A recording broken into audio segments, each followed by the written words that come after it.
მოციქულთა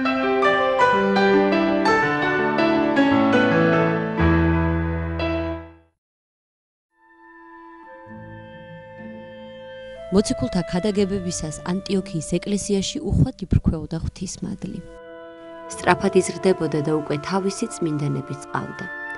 წმინდა წერილი ამ დროიდან იხსენიებს უკვე წინასწარმეტყველად და მასწავლებლად ბარნაბას, საულს, სიმონს, ლუციუს კირენელს და მანაენს. მარხვასა და ღვთისმსახურებაში მყოფთ ახლა სული წმინდისაგან შთაეგონათ გაეგზავნათ ბარნაბა და საული წარმართთა ქვეყნებში საქადაგებლად და ისინიც მიემგზავრებიან. ეს მოხდა ქრისტეს შობიდან 48 წელს. უპირველეს ყოვლისა ეწვევიან კვიპროს, ბარნაბას სამშობლოს. ამ კუნძულის მცხოვრებლები თავგამოდებული წარმართები იყვნენ, თუმცა კუნძულის მმართველმა სერგიუს პაულუსმა მაინც მოისურვა მოესმინა ახალი სწავლება და თავისთან იხმო მოციქულები. იუდეველი მოგვიელმა კი შეეცადა როგორმე ჩაეშალა ეს შეხვედრა, რადგან შეშინდა ზეგავლენა არ დაეკარგა ხალხსა და მმართველზე, რისთვისაც თავისი მოგვობით მიიღწია. ამიტომ მისვლისთანავე საულმა მკაცრად ამხილა იგი და უკუე ესერა, ხელი უფლისაი შენზე და დაიყო შენ ბრმა და ვერ ხედვიდე მზესა ვიდრე ჟამამდე. ამ სიტყვების წარმოთქმისთანავე ცრუმასწავლებელი დაბრმავდა და ხელისცეცებით დაუწყო ძებნა შემწეს. ამან შეძრა იქ მყოფნი და მმართველმა მაშინვე აღიარა ქრისტე. ამიერიდან საული წმინდა წერილში პავლედ იხსენიება. კვიპროსიდან მოციქულები მცირე აზიისაკენ გაემართნენ. ყველა ქალაქში ისინი ჯერ იუდეველთა სინაგოგებში იწყებდნენ ქადაგებას. პისიდიის ანტიოქიაში ბევრმა წარმართმა ირწმუნა მათი, მაგრამ იუდეველებმა განდევნეს მოციქულები, რადგან მათში მოსეს სჯულის მოწინააღმდეგეებს ხედავდნენ. ისინი თავიანთი ქედმაღლობის გამო წარმართებს არ მიიჩნევდნენ თავიანთ სწორად და არ თვლიდნენ, რომ ისინიც მათსავით მიიღებდნენ ხსნას და მარადიულ სიცოცხლეს.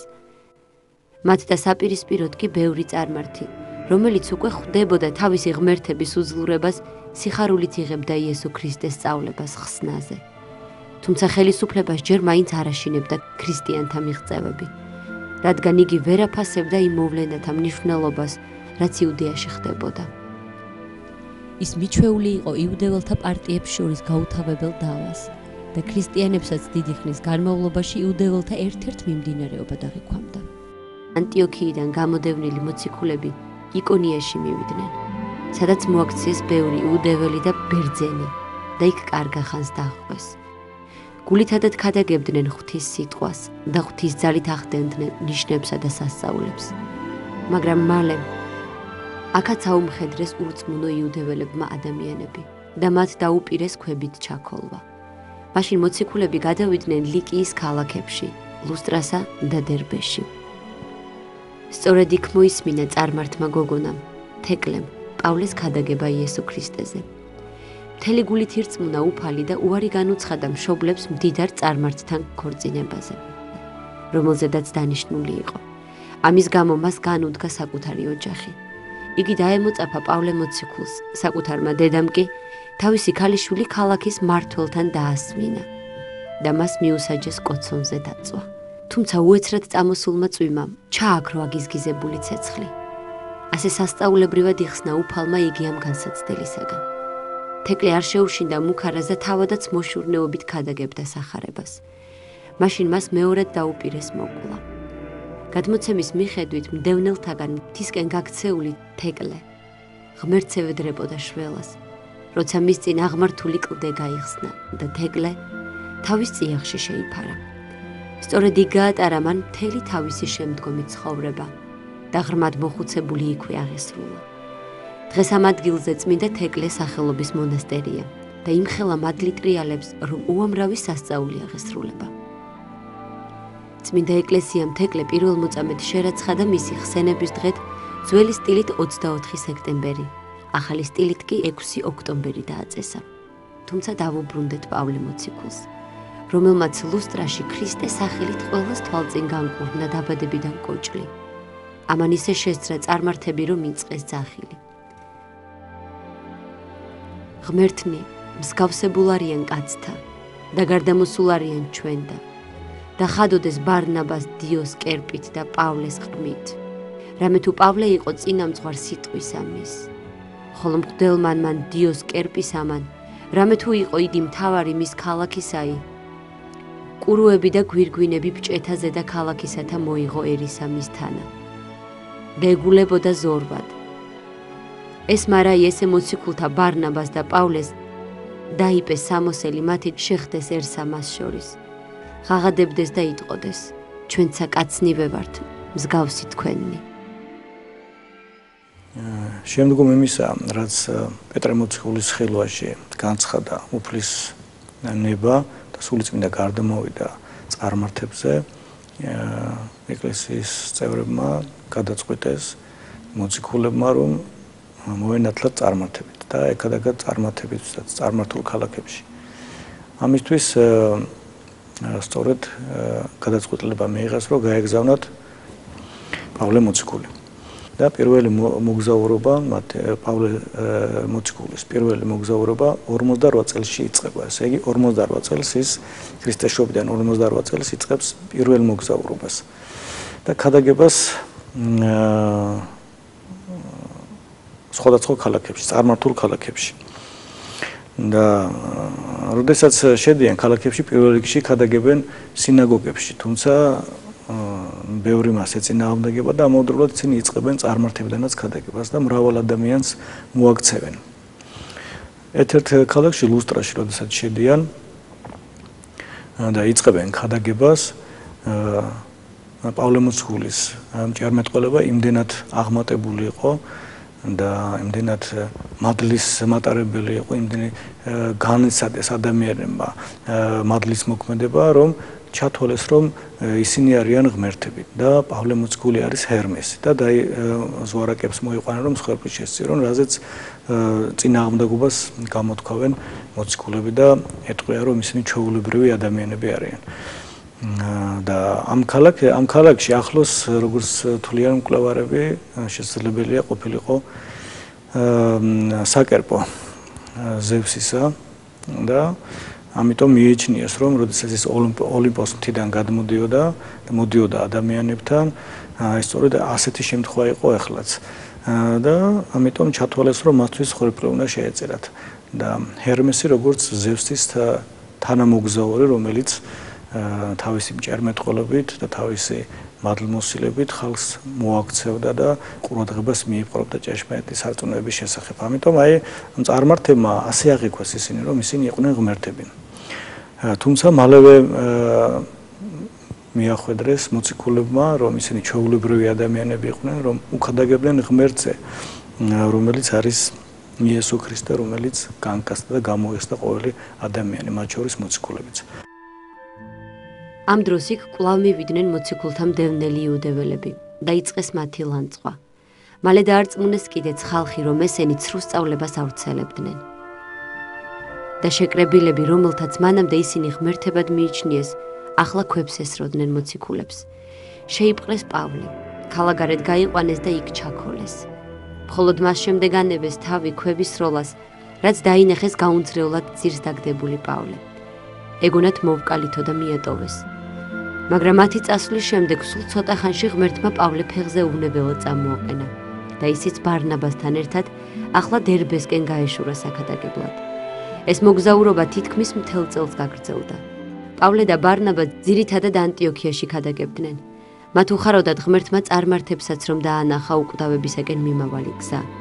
თუმცა იუდეველ მორწმუნეებში ხშირად კამათობდნენ, ზოგის აზრით წარმართები ვერ გადარჩებოდნენ, თუ ნათლობამდე არ მიიღებდნენ მოსეს ჯულს და არ დაიცავდნენ მის ყველაზე ჩვეულებას. პავლე და ბარნაბა კი უარყოფდნენ ამას, რადგან ესმოდათ, რომ მოსეს ჯულმა, რომელმაც მოამზადა ისინი ქრისტეს ახალი აღთქმისათვის, უკვე დაკარგა თავისი მნიშვნელობა. კანონი, რომელიც ასხოვებდა იუდეველებს სხვა ხალხთაგან, აქამდე მათ ამით იცავდა კერპთაყვანის მცემელთაგან. დავა, რომ დიდხანს გაგრძელდა, ანტიოქიის ეკლესიამ გადაწყვიტა პავლესა და ბარნაბას იერუსალიმში მოციქულებთან და სხვა ძმებთან გაერკვიათ ეს საკითხები. იქ მშვიდად განეხილათ იგი ისე, რომ შეენარჩუნებინათ ერთმანეთში ერთსულოვნება. ებრაელები მაინც თვლიდნენ, რომ ჯერ მოსეს რჯული უნდა მიეღოთ და შემდგომ შეიძლებოდა, რომ მათ მიეღოთ ქრისტიანობა. და ამის გამო სთხოვენ, რომ ჩასულიყვნენ ისინი იერუსალიმში, ენახათ ეპისკოპოსი და ამავდროულად ეკლესიის წევრები, მოციქულები და მიეღოთ გადაწყვეტილება, თუ როგორ შეიძლებოდა და როგორ იყო შესაძლებელი წარმართების ეკლესიაში შემოყვანა.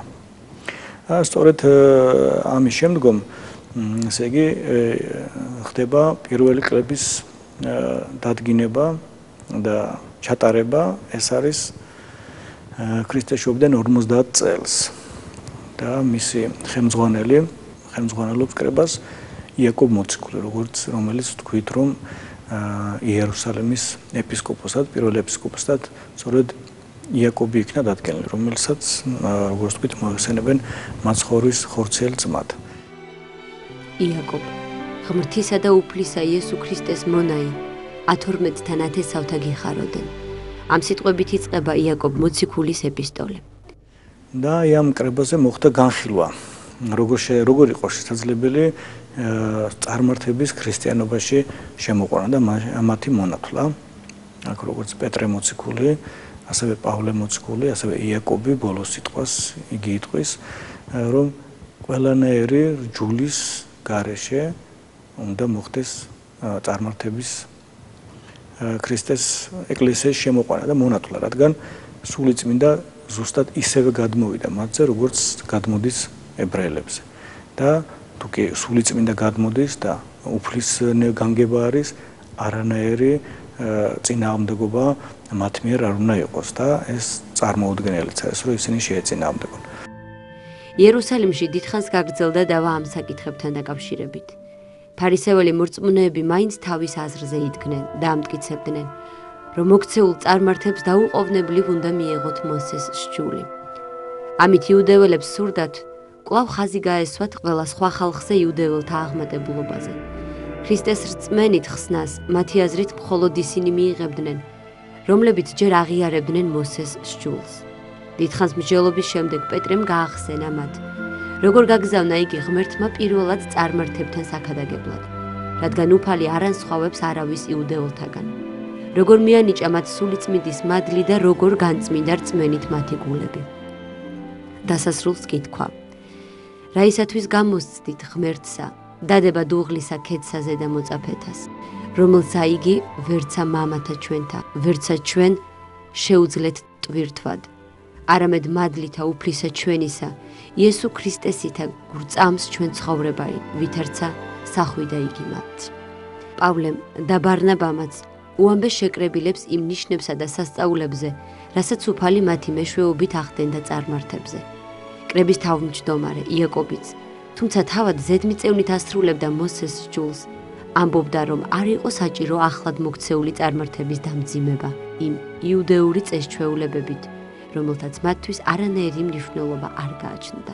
ბოლოს და ბოლოს ყველანი შეთანხმდნენ ამაზე და ამ სულისკვეთებით გაგზავნეს წერილი იერუსალიმის ეკლესიიდან სირიაში, კილიკიასა და ანტიოქიაში.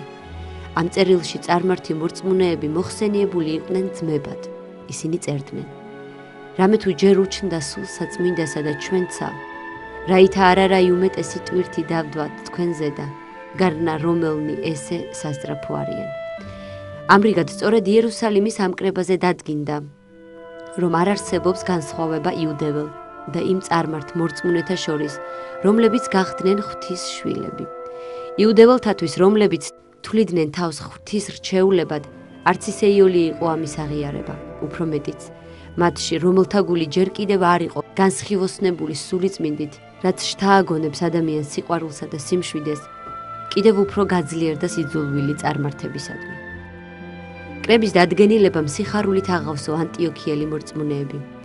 ეს სამოციქულო კრება ჩატარდა ქრისტეშობიდან 50 წელს. ამის შემდეგ ეკლესიის კურთხევით მეორე სამოციქულო მოგზაურობაში გაიგზავნა პავლე ანტიოქიაში. ახლა მას ბარნაბასთან ერთად იუდა და შილაც გააყოლეს. მაგრამ ქრისტიანთა ამ კრების გადაწყვეტილების შემდეგაც იუდეველები დიდხანს ვერ თრგუნავდნენ თავს. ამის გამო თავად პეტრეც კი ხშირად აღმოჩენილა უხერხულ სიტუაციაში და თავი აურიდებია ახლად მოქცეულ წარმართებთან ერთად ტრაპეზისთვის. რადგან ეშინოდა ამისთვის არ განეკითხათ იგი იუდეველებს. ამის შესახებ გვაცნობს გალატელთადმი პავლე მოციქულის მიერ გაგზავნილი ეპისტოლე. პავლე უწუნებს პეტრეს ამ საქციელს და არწმუნებს, რომ ადამიანი მხოლოდ იესო ქრისტეს რწმენით მართლდება. აი ამის შემდგომ ისევ გააგზავნიან პავლე მოციქულს, რადგან რომაულ ქალაქებში, სადაც უკვე თემები იყო ქრისტიანული წარმოშობილი, მათ აუცილებლად სჭირდებოდათ გამტკიცება სარწმუნოებაში, ასევე უნდა ჩამოყალიბებულიყო და დადგენილიყო ეკლესიები, ეპისკოპოსები დადგენილიყო და მომხდარიყო დანარჩენი ადამიანების ქრისტეს წიაღში ეკლესიაში შემოყვანა. როგორც ვარაუდობენ, 51 წელს მოხდა მეორე მოგზაურობა პავლესი. დაიწყო მეორე მოგზაურობა. როდესაც შევიდა ათენში, ათენი იყო ერთ-ერთი ქალაქი, სადაც განვითარებული იყო ფილოსოფიაც, ძალიან ბევრი ცნობილი მოაზროვნე ადამიანი ისმენდა პავლე მოციქულის ქადაგებას. სტოიკოსები იყვნენ და მათთვის ეს გარკვეულწილად ღიმილის მომგვრელი იყო, ისინი თავის თავს განათლებულად და ბრძენ ადამიანებად თვლიდნენ. ამიტომ მათ პავლე მოციქულს მოუწოდეს, რომ სიტყვა წარმოეთქვა არეოპაგში. და პავლეს სიტყვის წარმორთქმისას უამბობს მათ, როგორ წააწყდა ქალაქის თვალიერებისას უხილავი ღვთისადმი მიძღვნილ სამსხვერპლოს. აწუკვე რომლისა იგი უმეცარ ხართ და მსახურებთ მას, მე გახარებ თქვენ. და მან დაიწყო ქადაგება სწორედ ამ უცნობი უფლის შესახებ. აღნიშნა, რომ სწორედ მან შექმნა სამყარო და ყველაფერს ანიჭებს სულსა და სიცოცხლეს. უთხრა მათ, რომ სწორედ ამ უფალ სურს, რომ ყველა ეძიებდეს და შეიმეცნებდეს მას, რომ ის შორს როდია თითეული ჩვენგანისაგან, რადგან ჩვენ ყველა მისით ვცოცხლობთ და ვმოქმედებთ, და რომ ის ახლა ჩვენ ადამიანებს ყველას მოგვიწოდებს სინანულისაგან. და ბოლოს, პავლემ შეახსენა მათ საშინელ სამსჯავროზე და აღდგომაზე. ამ სიტყვების გამო ზოგმა დასცინა მას და უთხრა, რომ ამაზე როგორმე სხვა დროს ისაუბრებენ მასთან. მაშინ პავლე გამოვიდა არეოპაგიდან, მაგრამ ისმა სიტყვებმა ღვთის შემწეობით ერთ-ერთი ამ საჯულთაგანი, დიონისე არეოპაგელი ღრმად დააფიქრა. არეოპაგი სწორედ იყო უმაღლესი საბჭოს სხდომის ადგილი, სადაც ხდებოდა სასამართლოს ჩატარება, სახელმწიფო საქმეების და საზოგადო საქმეების განხილვა. დიონისეს მიერ მოხდა შემდგომში არეოპაგიტული ნაშრომების გამოცემა, რომელიც ეკლესიური გადმოცემით სწორედ მის მიერ დაიწერა და წარმოადგენენ ყველაზე უფრო ღრმა, მისტიურ და ღვთისმეტყველებით წიგნებს. დიონისე გახლდათ ერთ-ერთი წარჩინებული ბერძნული ოჯახიდან. იგი კარგად იყო გათვითცნობიერებული ფილოსოფიაში. გარკვეულ ხანს ეგვიპტეში ცხოვრობდა და გატაცებული იყო ასტრონომიით. სწორედ იქ იყო ქრისტეს ჯვარცმის დღეს და გაუცებული აკვირდებოდა 3 საათის განმავლობაში უჩვეულო მზის დაბნელებას, რომელიც არანაირად არ ჩნდებოდა ბუნებრივ კანონებში. ჯერ კიდევ მაშინ დააფიქრა ამან და გონებაში დაასკვნა. ახლა ან ღმერთია სამყაროს შემქმნელი განსაცდელში, ან ეს ხილული ქვეყანა იღუპება. მან არაფერი იცოდა მაშინ ქრისტეზე და ათენში დაბრუნებულს მალე გადაავიწყდა ეს განცდა. სამშობლოში დაბრუნებისას იგი აირჩიეს არეოპაგში საბჭოს წევრად. სწორედ არეოპაგში მოусმინა პავლე მოციქულს, რომელიც როგორც ჩანს, ახალი ღვთის თაყვანისცემის მქადაგებლად მიიჩნიეს და დააყენეს ეგრეთ წოდებულ უსირცხვილოთა ქვაზე. თუმცა თავად მოციქულმა ალბათ არც იცოდა ქვის ამ სახელწოდების შესახებ. ამ ქვაზე კი აყენებდნენ მხოლოდ მათ, რომლებიც ღვთის მკრეხელად მიაჩნდათ. პავლეს ქადაგებამ ჯვარცმულ ქრისტეზე დიონისეს მზის ის დაბნელება და თავისივე დასკვნა გაახსენა. პავლეს ქადაგებაში იპოვა იმ დაბნელების ახსნა და მაშინვე ირწმუნა ქრისტე. მალე მოინათლა კიდეც მთელი ოჯახით და განათლულს ეწოდა დიონისე არეოპაგელი. იგი ამის შემდეგ მთელი 3 წელი დაყვებოდა პავლეს სხვადასხვა ქალაქებში ქადაგებებზე და როცა სულიერად მომწიფდა, პავლემ დაასხა მას ხელი ეპისკოპოსად და უკან ათენში გაგზავნა. იგი პარიზშიც ქადაგებდა იესო ქრისტეზე და როგორც მისი ცხოვრებიდანაა ცნობილი, სწორედ ამ ქალაქში მოკვეთეს მას ამის გამო თავი. გადმოცემა გვიამბობს, როგორ აიღო მან თავისივე მოკვეთილი თავი და როგორ გადადგა რამდენიმე ნაბიჯი ჯალათისკენ. ამან ისე იმოქმედა იქ მყოფებზე, რომ ბევრმა აღიარა ქრისტე. ასე მოწამეობრივად აღესრულა დიონისე არეოპაგელი ქრისტესთვის. ამ ქვეყნად კი ბევრი დატოვა უკვე ქრისტეს სწავლებით განათლებული.